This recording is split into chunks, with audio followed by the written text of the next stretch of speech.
안녕하세요. 세상에서 가장 복받은 여자인 30대 후반 회사원입니다. 살면서 가족이 생긴다는 건 보통 결혼을 해서 배우자가 생기고 자식을 낳고 또 그 손주를 보는 일이잖아요. 그런데 제겐 억만금을 주고도 얻을 수 없는 아주 특별한 가족이 생겼습니다. 그리고 최근 그 가족에게 너무 감사한 일이 생겨 많은 사람들에게 자랑을 해보고자 이렇게 사연을 보내게 되었습니다. 저는 경상도 소도시의 아주 가난한 친정에서 나고 자랐어요. 그래도 아버지와 엄마께선 적은 벌이지만 누구보다 성실히 일하며 가족을 부양하셨고, 저와 오빠는 항상 바쁘셨던 부모님 대신 제가 중학교 때 돌아가신 할머니의 손에서 거의 키워졌죠. 지방의 대학교를 졸업한 저는 고향에서 일을 하다가 서울의 작은 회사로 이직을 하게 되어 홀로 상경을 하게 되었습니다. 그리고 그곳에서 지금의 남편을 만나게 되었어요. 우린 약 3년여의 연애 후 제 나이 34, 남편의 나이 35에 결혼을 하게 되었습니다. 당시 저와 남편 모두 집안이 어렵고 모은 돈도 얼마 없었지만 차라리 저는 그 편이 더 좋았어요. 저와 너무 집안 차이가 났다면 오히려 부담이 되어 결혼 생각을 못했을 것 같았거든요. 전라도에 거주하고 계셨던 저희 시댁은 제 친정과 마찬가지로 무척이나 가난했지만 시모께선 굉장히 좋은 분이셨어요.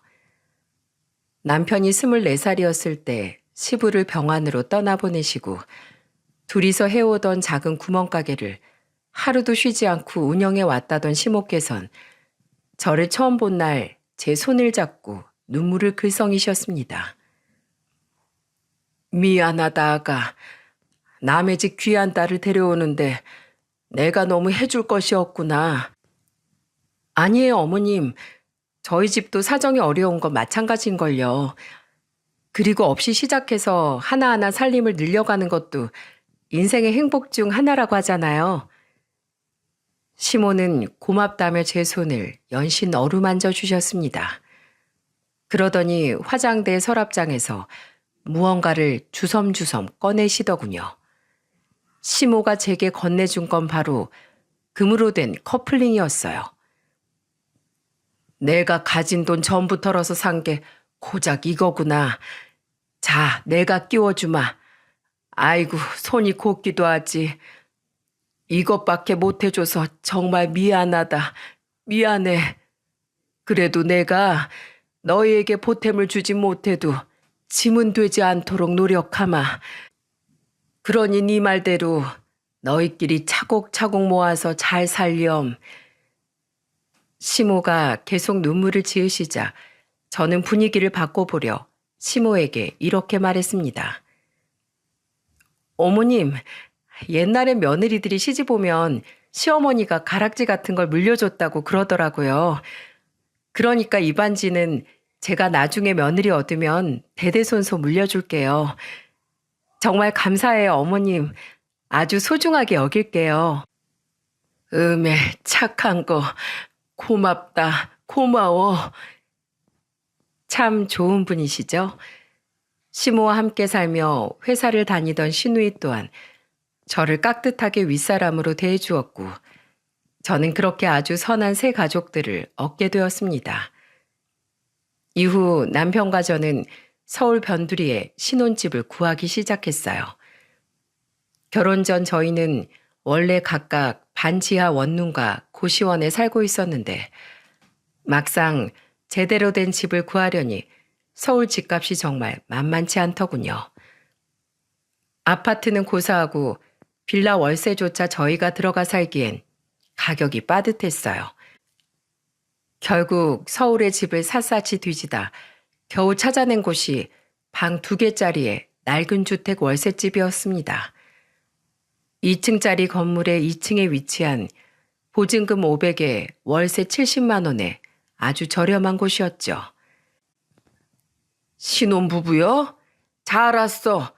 내가 이 집 주인이야. 1층에 사시던 집주인 할머니께선 동네에서 떡집을 하시던 분이었는데 뭐랄까 굉장히 터프한 분이셨어요. 목소리도 크시고 말씀에 욕설이 붙는 일도 잦았죠. 저희 양가 모친들은 모두 조용조용하고 나긋나긋한 성격이었던지라 처음엔 그런 할머니가 조금 부담스러워 피했었어요. 그렇게 살던 와중 할머니에 대한 인식이 바뀌었던 일화가 하나 있었습니다. 때는 마스크 시국이 터진 지 1년이 채 되지 않았던 때였어요. 당시 세금을 제하면 180만 원 남짓밖에 되지 않았던 월급 탓에 남편은 회사를 그만두고 택배 기사 일을 하고 있었습니다. 저는 여전히 회사를 다니고 있었고요. 문제는 그 회사였습니다. 워낙에 작은 회사였던지라 시국이 몰고 온 경제난을 정통으로 맞게 된 거죠. 저는 2달간 월급을 받지 못했고 결국은 회사에서 잘리고 말았습니다. 그래서 1달가량 월세조차 내지 못하게 되었어요. 당장 취업할 곳도 마땅치 않고 앞으로 어떻게 해야 하나 엄청나게 걱정을 하던 차에 집주인 할머니가 문자를 한 통 제게 주셨습니다. 세대, 다음 달부터 월세는 50만 원이야. 이번 달치 월세는 됐어. 대신 다음 달부터는 월세 꼬박꼬박 내야 해. 알았지? 어찌나 스트레스를 많이 받고 있었던 건지 할머니의 그 문자를 보자마자 눈물이 왈칵 쏟아지더군요. 당시 저희에게 20만 원은 무척이나 큰 돈이었거든요. 너무 감사해서 이대로 그냥 지나갈 수가 없겠더라고요.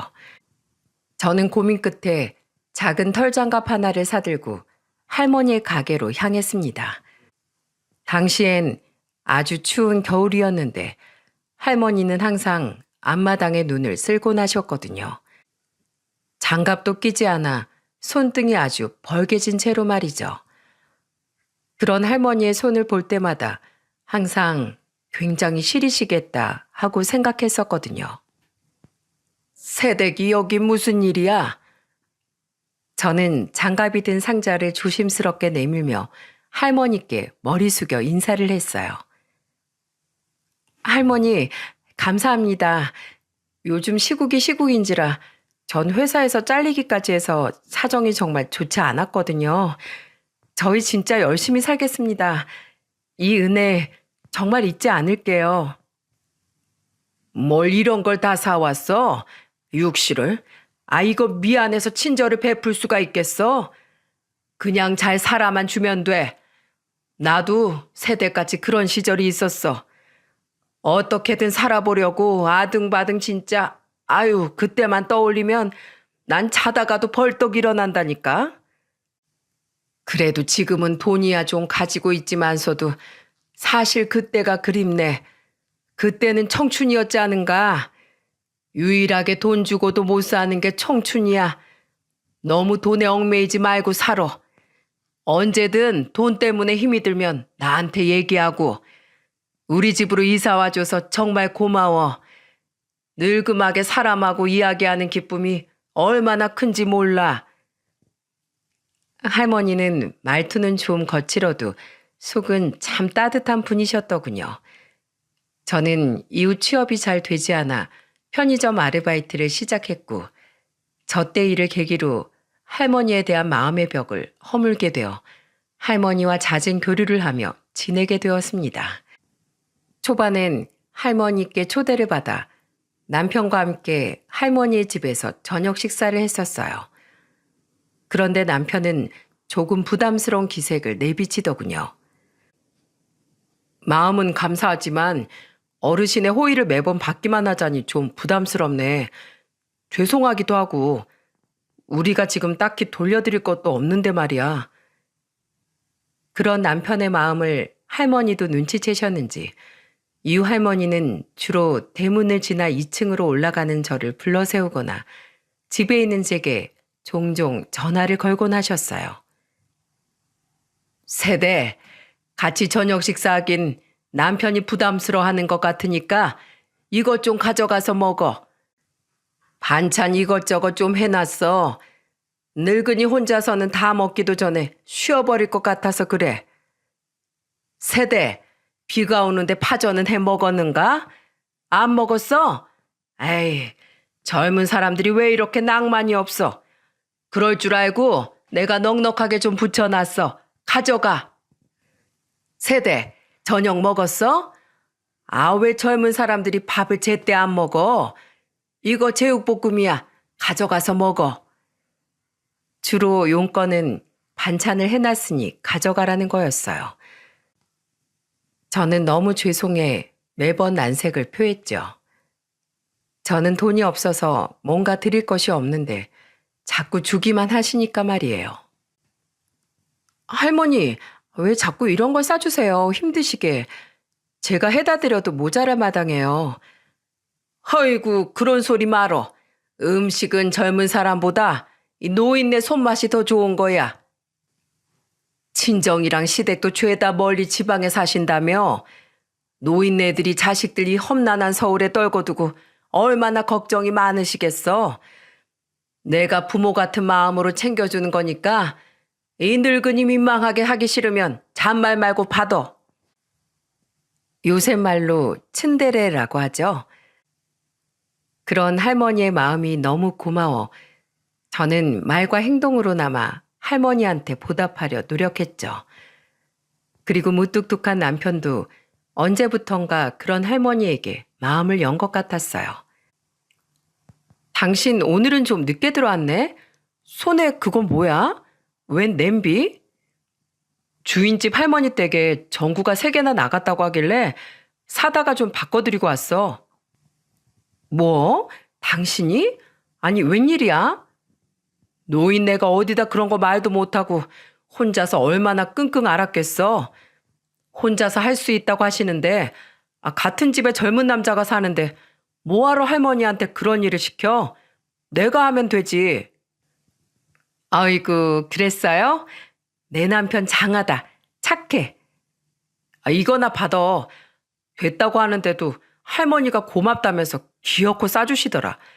잡채랑 미역국이래. 어? 누구 생일이었나?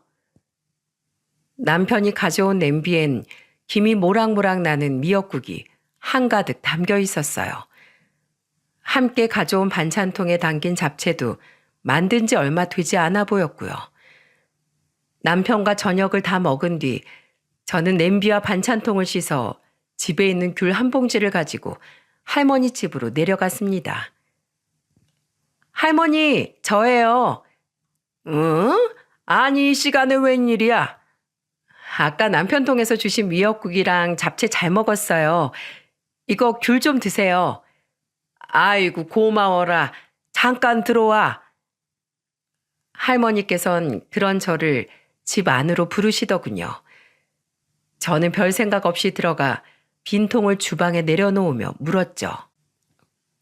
근데 할머니, 오늘 누구 생일이었어요? 음식이 딱 생일상 음식이길래요. 자제분 생일이셨나? 그러고 보니 할머니 자제분이 방문하는 걸 한 번도 제가 본 적이 없네요. 아, 자식놈 생일은 무슨 내 생일이야. 늙은이가 생일에 혼자 궁상 떨고 있으면 더 불쌍해.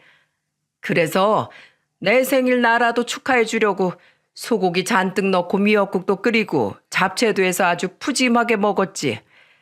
자식놈들은 늙은 애미 생일인데 전화 한 통 하는 놈이 없어. 아마 생일인 줄도 까맣게 모를걸. 에휴, 바라지도 않는다, 이 썩을 것들. 네? 할머니 생신이라고요? 깜짝 놀랐어요. 솔직히 할머니 생신일 거라고는 전혀 생각하지 못했거든요. 하루 종일 할머니 집을 누가 드나드는 소리도 들리지 않았고 또 자신의 생일상을 혼자서 거하게 차려 드셨을 거라고는 차마 생각지 못했기에 말이죠. 왜 말씀을 안 하셨어요? 저 하루 종일 집에 있었는데 미리 말씀해 주셨으면 제가 생일상이라도 차렸죠. 뭐 대단한 일이라고 말까지 해. 나 혼자 잘 기념하고 축하했으면 된 거지. 그리고 이것 봐. 아주 오랜만에 누가 내 집 전구도 갈아 끼워주고 이렇게 싱싱한 귤도 가져다 주고 이 정도면 삭막했던 늙은이 삶 중에 좋은 날이지. 안 그래? 도대체 어떤 삶을 살아오셨길래 저런 말씀을 하실 수 있는 걸까요? 얼마나 오래 외로움과 공생을 하셨기에 혼자서만 살아가는 방법을 저렇게 터득하셨던 걸까요? 너무 마음이 아팠습니다. 그래서 전 집으로 돌아가겠다고 말하곤 서둘러 밖으로 나가 작은 생크림 케이크를 하나 사왔어요. 그리고 남편에게 방금 있었던 일을 말하며 함께 다시 할머니의 집으로 내려갔죠. 할머니, 잠깐 문 좀 열어주세요. 엥? 아니 왜 또 왔어?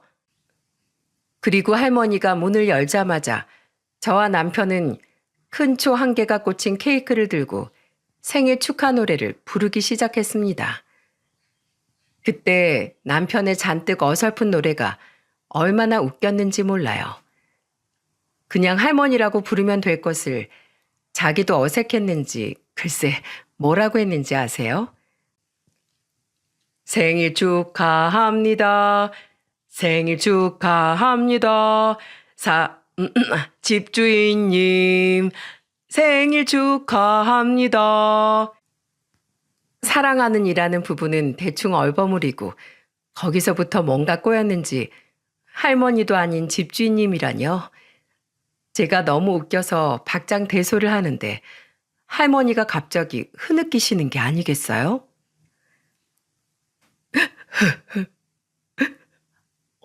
할머니, 왜 우세요? 아이고, 님이를 젊은 사람들이 이 노인네를 놀래켜 죽일 셈이야?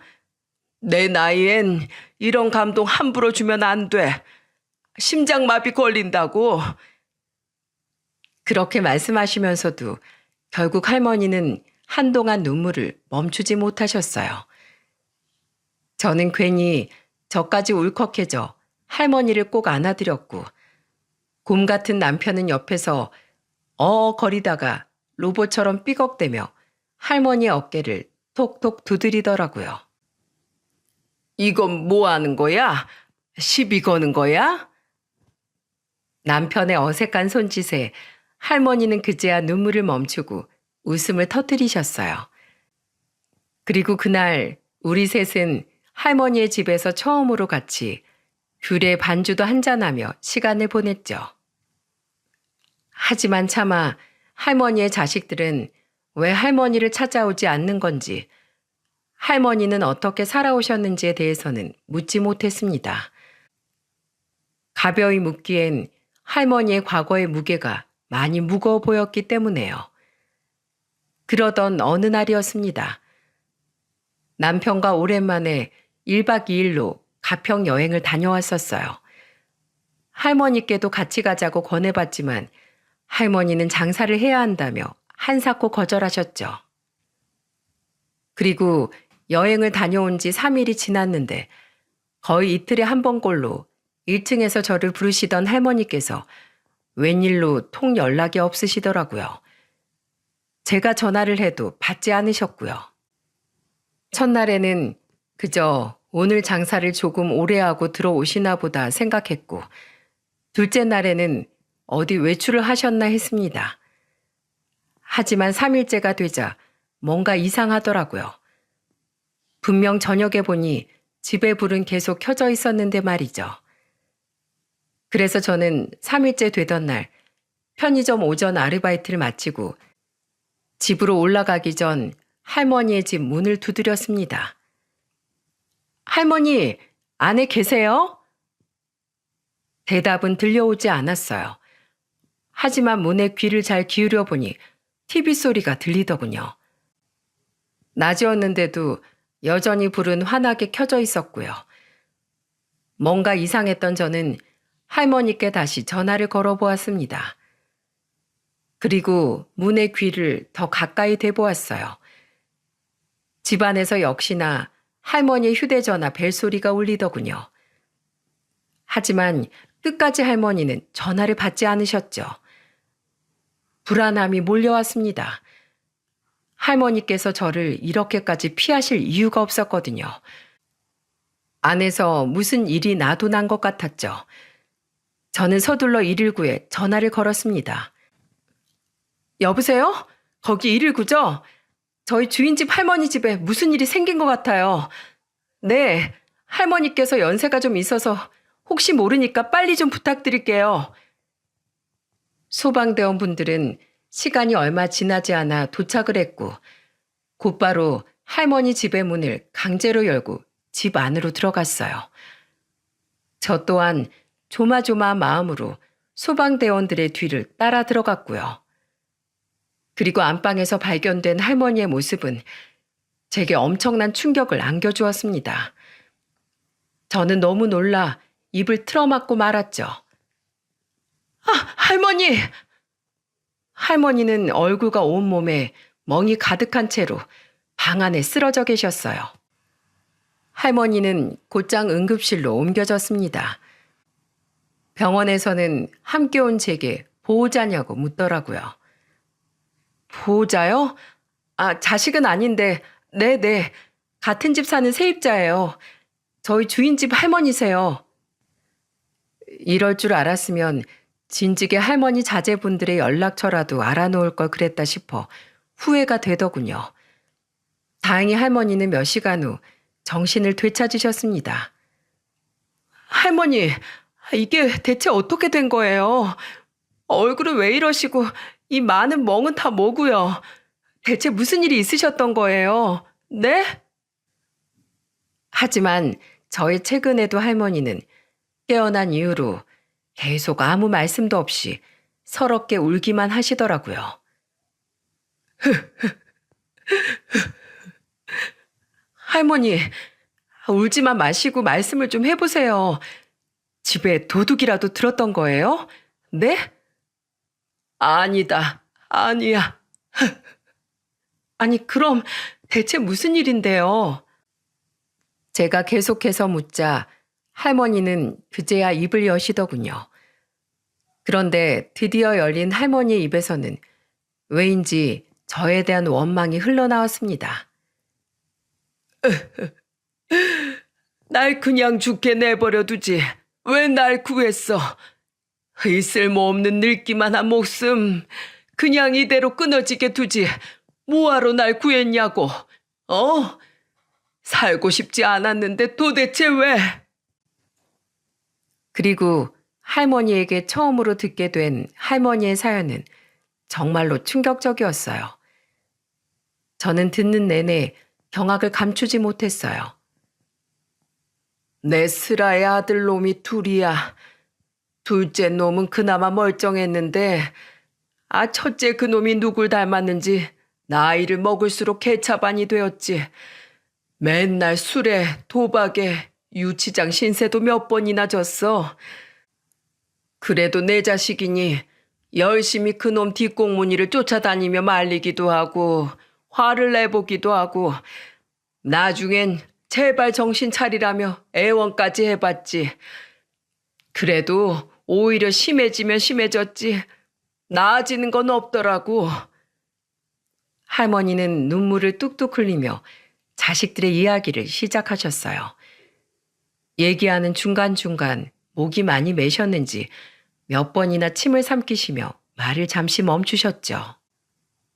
그러다 10년 전 우리 영감이 나만 놔두고 세상을 떠나버렸어. 제 아빠가 죽자마자 작은 아들놈은 미국으로 이민을 가버렸네. 실컷 힘들여서 공부시켜 놨더니 지 마누라를 따라서 날 놔두고 가버린 거야. 그리고선 10년 동안 딱 2번 한국에 왔어. 제 아빠 길조차 챙기지 않고 말이야.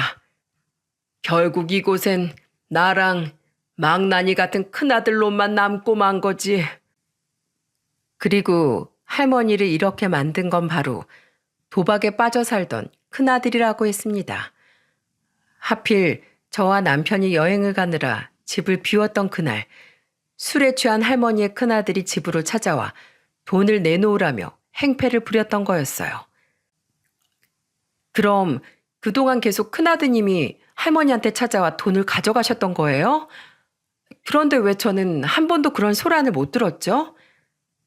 아들은 주로 내 가게로 찾아왔어. 이 집에 오면 그날은 쪽박을 찬다나 뭐라나. 남편이 이 집에서 죽었거든. 사람 죽은 집에 오면 올 재수도 도망간다고 말이야. 그런데 이제 옆에 남은 가족이 그놈밖에 없다 보니 나는 돈이라도 달라고 찾아오는 그 썩을 놈이 좋았다. 남편이 나한테 남긴 재산이 꽤 있는 걸 그놈도 알고 있었거든.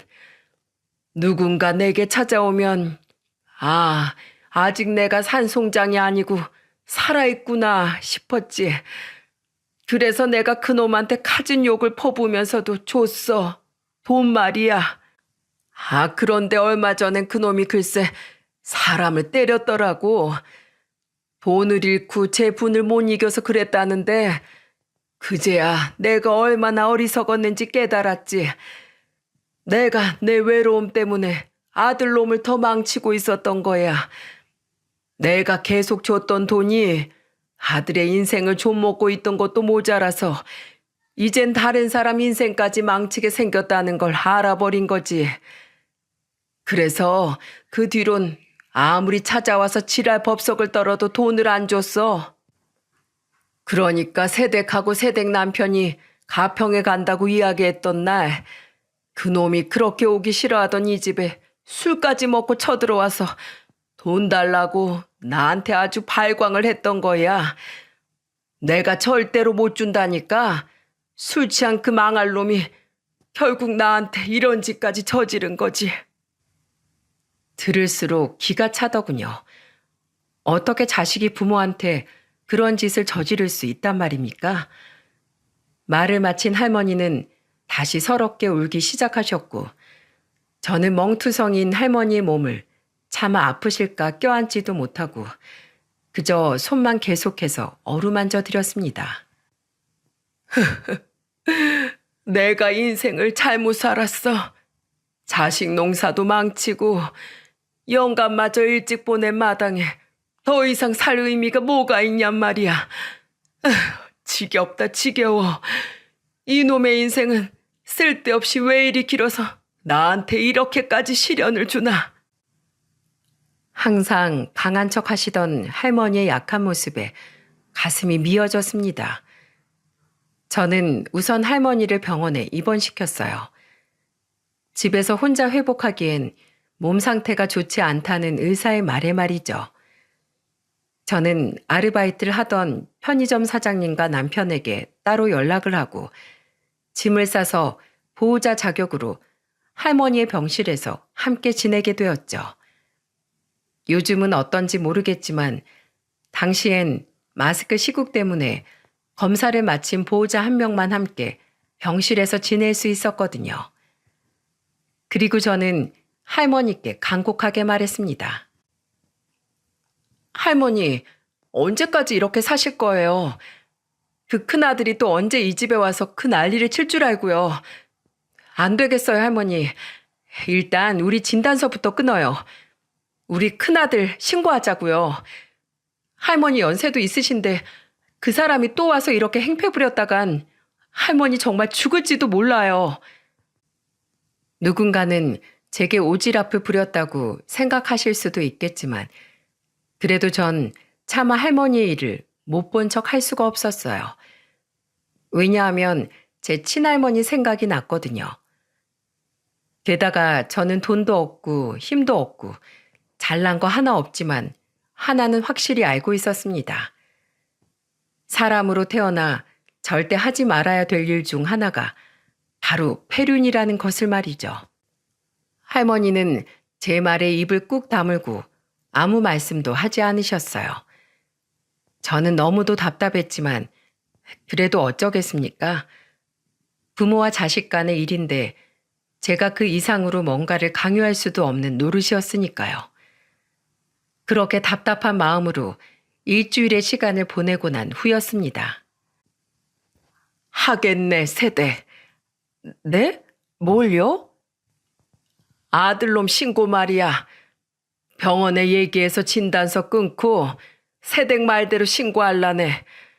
이런 부모 자식과는 내가 생각해도 옳지 못한 것 같아. 내가 이번에 봐주고 그냥 넘어가면 그 호로 자식은 저번에 다른 사람에게 그랬던 것처럼 이래도 되는 줄 알고 누군가에게 계속 피해를 입힐 거야. 이대로는 안 되겠어. 어떻게든 그놈 버르장머리를 고쳐야 되겠어. 할머니는 자신을 위해서가 아닌 자식을 위해서 신고를 해야겠다고 말씀하셨어요. 그 말을 하는 할머니의 표정은 굉장히 단호해 보였어요. 저는 할머니를 최선을 다해 도왔습니다. 멍이 든 온몸의 사진을 전부 찍고 병원 측에 상해 진단서 발급을 요청했어요. 할머니께선 무려 전치 3주가 나왔더군요. 할머니는 퇴원 후 저는 할머니를 모시고 경찰서에 가서 고소를 했습니다. 그리고 할머니 아들은 존속 상해죄와 바로 전 다른 사람에게도 고소를 당해 합의금을 물어줬던 사건까지 연좌되어 상습범이라고 판단돼 징역 1년형을 선고받았죠. 그리고 할머니의 아들은 할머니가 신고를 한 후 출소를 해서도 한동안 할머니의 주위엔 얼씬도 하지 않더군요. 혹여 할머니에게 보복이라도 하러 올까 긴장하며 주위를 살폈던 저와 남편은 몇 달이 지난 뒤에야 한결 안심을 했고요. 한편 아들이 신고한 후 할머니는 이전보다 더 저희 부부에게 의지를 하셨습니다. 저와 남편 또한 할머니를 많이 챙겨드리려 노력했고요. 이전에는 할머니께서 주로 저희 부부에게 반찬을 해주셨더라면 아들이 신고한 이후엔 저희가 할머니께 밥도 반찬도 해다 드리고 저희 집으로 종종 저녁 식사 초대도 하면서 말이죠. 아이러니하게도 마스크 시국으로 인해 사회적 거리두기가 일상화되다 보니 택배 물량이 굉장히 늘어 남편의 벌이가 늘었거든요. 그래서 할머니께 받기만 하던 이전보다 한결 여유롭게 할머니께 받은 만큼 돌려드릴 수 있었던 거죠. 할머니, 제가 나물이랑 계란말이 좀 만들어 왔어요. 뭘 이런 걸 다 해왔어? 어디 맛 좀 보자. 맛은 있는데 계란말이가 심심하네. 헤이, 할머니는 진짜 빈말이라곤 눈꽃만큼도 모르신다니까. 그럼 저한테 요리를 아예 가르쳐 주세요. 매일 저녁마다 요리 배우러 올게요. 그리고 그나라 음식들로 매일 식사도 같이 하면 되겠네요. 뭐? 매일? 정말 매일매일 같이 나랑 밥 먹을 거야? 그럼요. 대신 요리 가르쳐 주신 비용으로 제가 재료값은 전부 다 낼게요. 잘 부탁드려요, 할머니.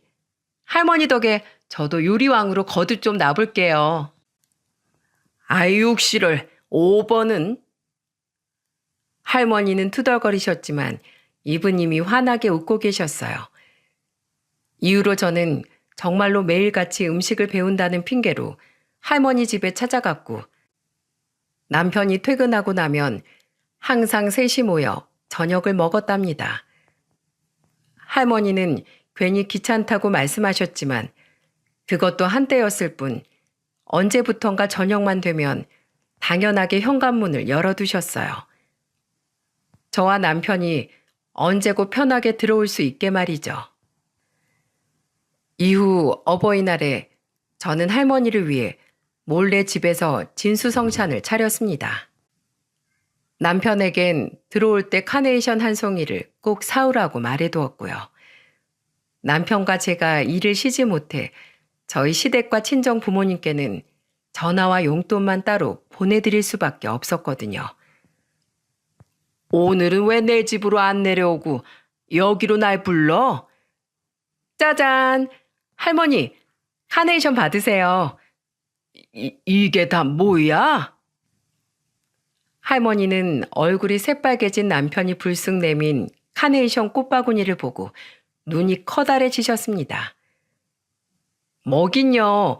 오늘 어버이날이잖아요. 어버이날인데 왜 나한테 꽃을 줘? 저번에 그러셨잖아요. 자식들한테 카네이션 받은 게 아들 초등학교 때 종이로 오려서 만든 꽃이 마지막이었다고요.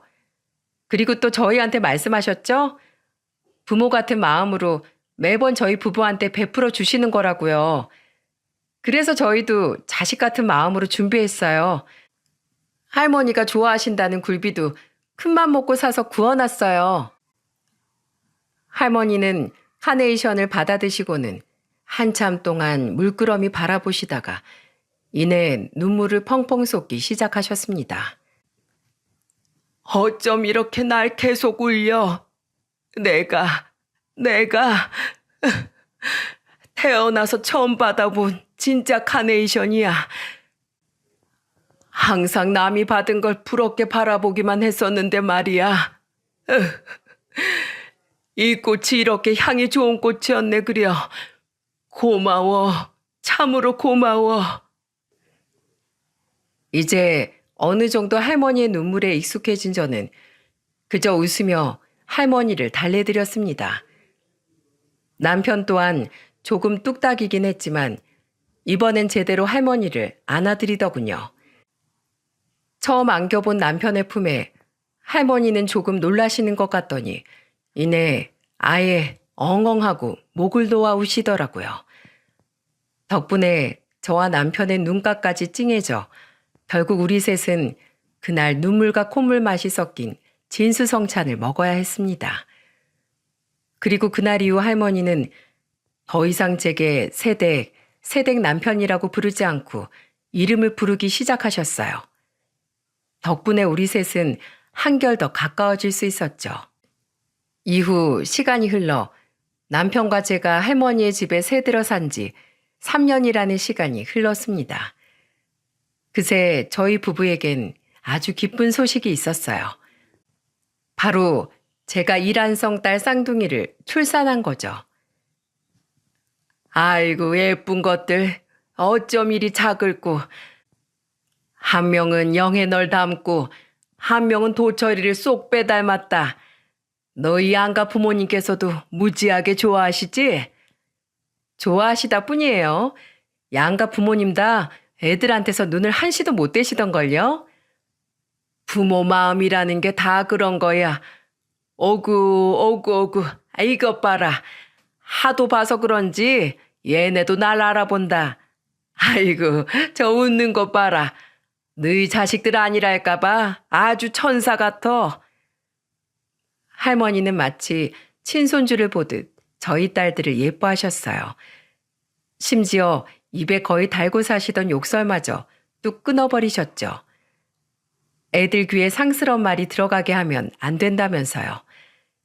저는 그런 할머니에게 차마 입이 떨어지지 않아 미뤄왔던 말을 어렵게 꺼냈습니다. 저 할머니, 그래서 말인데요. 저희 애들도 이제 금방 클 거고 지금 집에서는 좁아서 더 이상 살기가 힘들 것 같아요. 애들 짐도 벌써 점점 늘고 있고요. 그런데 혼자 남으실 할머니를 생각하면 차마 발길이 쉽게 떨어지질 않네요. 저는 할머니가 내심 서운해 하실 줄 알았어요. 근데 웬걸 할머니는 오히려 펄쩍 뛰며 이렇게 말씀하시는 게 아니겠어요? 넌 뭔 그런 소리를 하냐? 당연히 이사 가야지. 애가 둘이나 되는데 이 좁은 집에서 어떻게 키워? 나도 다 생각하고 있었다. 우리 손녀들 이런 집에서 계속 키우게 할 수는 없지. 그러더니 할머니께선 우리 딸들을 손녀라고 말씀하시더군요. 저는 어리둥절해서 물었습니다. 손녀요? 생각을 하고 계셨다고요? 그럼 얘들이 나한테 손녀지 남이겠냐? 그런 소리 하려거든 예전에 나한테 준 카네이션부터 도로 물러라. 그리고 잘 됐다. 말 나온 김에 내일 나랑 어디 좀 가자꾸나. 어딜요? 글쎄 가보면 알아. 내일 도철이 집에서 쉰다고 했지? 도철이한테 애들 잠깐 맡기고. 알았지? 다음날 저는 영문도 모른 채 할머니를 따라 나서게 되었어요. 할머니께서 도착하신 곳은 다름 아닌 집에서 도보로 약 10분 정도 떨어진 곳에 위치한 아파트 단지였어요. 약 20년 정도 된 연식 있는 아파트였지만 외관은 깨끗하게 관리되어 있었죠. 여긴 왜요? 도착도 안 했는데 왜 이렇게 말이 많아? 잠자코 따라오라니까. 할머니는 제 물음에 대답은 안 해주시고 한 아파트에 들어가 엘리베이터 11층을 누르시더군요. 그렇게 할머니를 따라가 도착한 곳은 11층에 위치한 아파트 두 채 중 한 곳이었습니다. 할머니는 익숙하게 비밀번호를 치고는 그 집으로 들어가시더라고요. 할머니, 여긴 누구 집이에요? 할머니는 아무 말 없이 제게 들어오라고 손짓하셨고 집 안에 들어선 저는 깜짝 놀라고 말았습니다. 자, 어때? 집 깔끔하니 괜찮지? 네? 네, 그러네요. 아직 공실인 거 보니 누가 이사를 올 건가 봐요. 그래, 마음에 들어? 네? 마음에 드냐고? 네, 마음에 들죠. 그래, 잘 됐네. 여기로 이사 와. 네? 할머니의 질문에 영문도 모르고 네네 하던 저는 뒤늦게 할머니의 말을 곱씹다가 화들짝 놀라 물었어요. 할머니의 말씀이 무슨 말인지 도통 이해가 되질 않았죠. 그게 무슨 말씀이세요? 이사라뇨? 앞으로 너희가 살 집이야. 네? 젊은 애가 귀가 막혔나? 뭘 자꾸 되물어? 너랑 도철이 그리고 우리 손녀들이 살 집이라고. 이 집 내가 전세 줬던 건데 3달 전에 계약이 만료돼서 내보냈어. 보다시피 도배랑 장판도 새로 쫙 다 해놨고 애들이 조금 더 넓은 데서 놀 수 있게 거실 베란다까지 다 텄어. 어때? 이래 놓으니 나름 새 집처럼 보이지? 할머니의 말에 저는 울컥해 목이 턱 막히고 말았습니다. 안 그래도 남편 혼자 외벌이가 되어 깐난쟁이 둘을 데리고 또 어디 집을 구해야 하나 하고 막막하던 차였거든요. 혹여 할머니께 걱정거리만 얹어드릴까 싶어 말은 하지 않았지만은요. 제가 눈물을 글썽거리자 할머니는 제 등을 토닥이며 이렇게 말씀하셨습니다. 네가 날 도왔잖아. 나는 네가 아니었으면 지금처럼 행복하고 좋은 세상 제대로 마주보지도 못하고 세상 하직할 뻔했어. 그런 너한테 내가 뭐가 아깝겠니? 조금 더 큰 평수로 구해줬다면 좋았을 테지만 그래도 이 집 나름 25평이야. 방도 3개고 아이들이 어느 정도 클 때까지는 이 집에서 마음 놓고 살아. 월세 그런 거 걱정하지 말고 더 큰 집으로 이사 가기 전까지 알뜰하게 차곡차곡 모아놓으란 말이야. 알았지? 할머니의 따스한 말을 듣는데 눈물이 펑펑 나면서 다리에 힘까지 풀리더군요. 저는 그 자리에 주저앉아 두 손에 얼굴을 묻고 엉엉 울었죠. 할머니는 그런 제 곁에 함께 주저앉아 제 손을 잡아주시더군요. 나한테 매번 운다고 울보라고 하더니만 눈물 많기로는 너도 마찬가지구나. 영애야, 부담스러울 수도 있고 놀랐을 수도 있다. 나도 네 마음 충분히 알아. 그런데 내가 말했지. 돈으로 못 사는 것 중 하나가 청춘이라고. 그리고 그만큼 귀한 게 또 한 가지 있어. 그게 뭔 줄 아니? 그게 뭔데요? 그건 바로 사람의 마음이야. 너는 그 귀하고 소중한 걸 내게 준 거다. 그래서 나도 이렇게나마 내 마음을 전하고 싶어. 할머니, 도대체 이 감사함을 다 어떻게 갚아야 할지. 제 말에 할머니는 어깨를 으쓱이며 이런 말씀을 하셨습니다. 그런데 분위기를 전환하고자 하신 할머니의 말은 결국 저를 더 울리고 말았죠. 뭘 감사해? 나 아주 이기적인 사람이야. 이 집 빌려주는 대신 조건이 있어. 조건이요? 뭔데요? 나 죽을 때까지 지금처럼 나와 사이좋게 지내다오. 그게 내 조건이야. 쉽지? 대체 얼마나 자식과 사람에 대한 사랑이 고프셨으면 조건이라는 말까지 내걸며 저런 부탁을 하실 수 있단 말입니까? 할머니의 절절한 말 때문에 겨우 멈춰가던 제 눈물은 아이 수도꼭지를 확 튼 듯 아주 줄줄 새어 나오고 말았어요.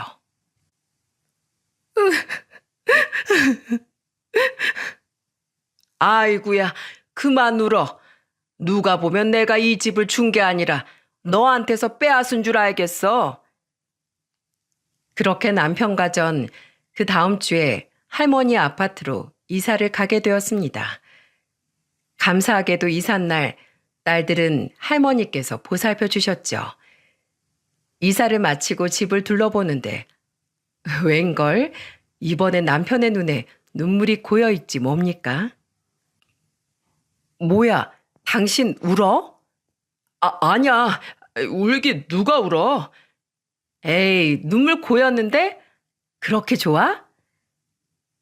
남편은 애써 아닌 척 손으로 눈가를 훔치더니 이렇게 말하더군요.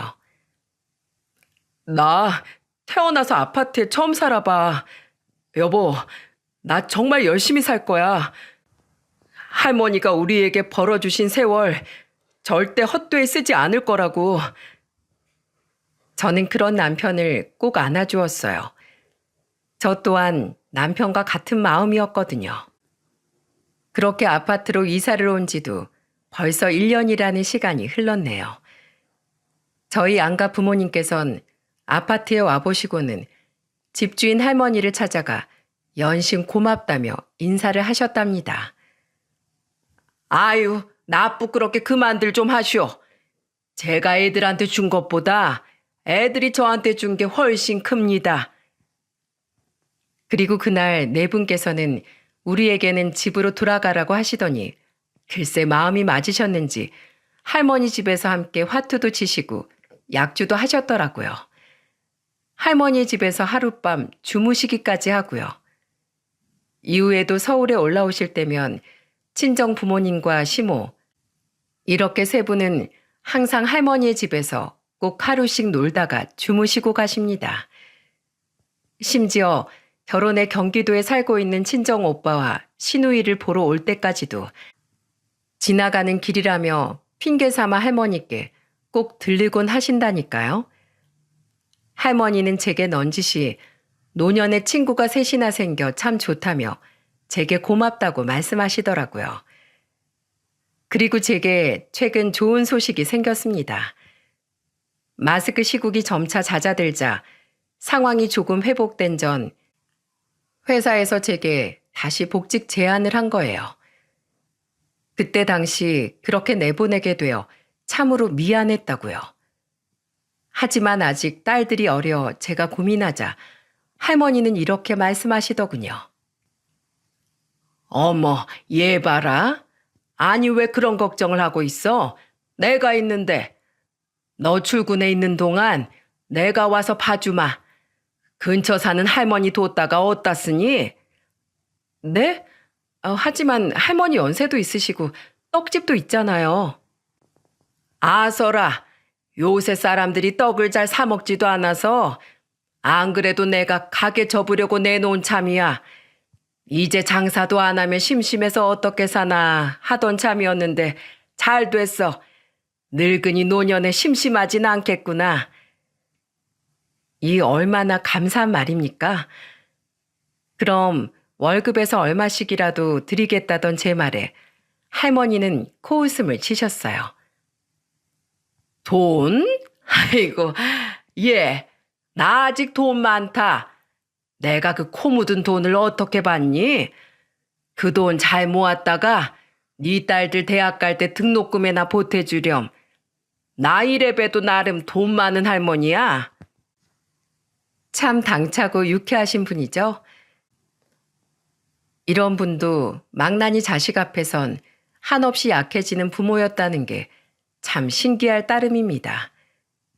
아, 자식하니까 생각이 났네요. 몇 달 전 할머니께서 일하는 가게로 출소한 그 큰아들이 한번 찾아온 적이 있었다네요.